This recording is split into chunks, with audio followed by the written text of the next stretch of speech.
SBI ATMৰ পৰা দুটা battery চুৰ হৈছিলে আৰু সেইটো তেওঁলোকৰ কৰ্তৃপক্ষৰ পৰা যেতিয়া আমাক মানে এজাহাৰ আকাৰে দিছিলে তেতিয়া আমাৰ এইটো কি কয় বশিষ্ঠ থানাৰ পৰা তদন্ত কৰা হ'ল আৰু তদন্তকালত তিনিজন মানুহক এৰেষ্ট কৰা হ'ল মনীষ চৌধুৰী আৰজু সিং আৰু সঞ্জীৱ বৈশ্য আৰু তেওঁলোকৰ পৰা দুখন চুৰি স্কুটি বাইক উদ্ধাৰ হৈছিলে সেই বাইক দুখন ভৰলুমুখ আৰু লাচিত নগৰৰ পৰা চুৰি হৈছিলে তাৰপাছত তেওঁলোকক যেতিয়া সোধপোছ কৰা গ'ল তেওঁলোকক সোধপোছ কৰাৰ পাছত তেওঁলোকে কৈছে যে চুৰি বাইককেইখন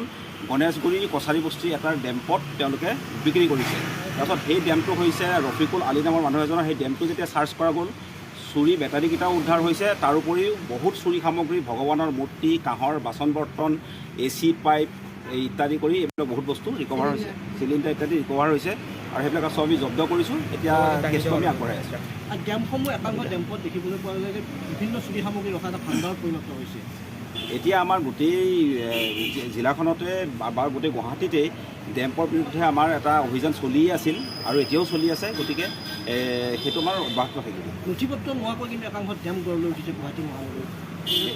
সেইটো আমি GMC আৰু মানে আমাৰ জিলা প্ৰশাসনৰ লগত আমি কথাবিলাক এতিয়া টেক আপ কৰিম যে তেওঁলোকৰ ক্ষেত্ৰত কি কৰিব পৰা যায়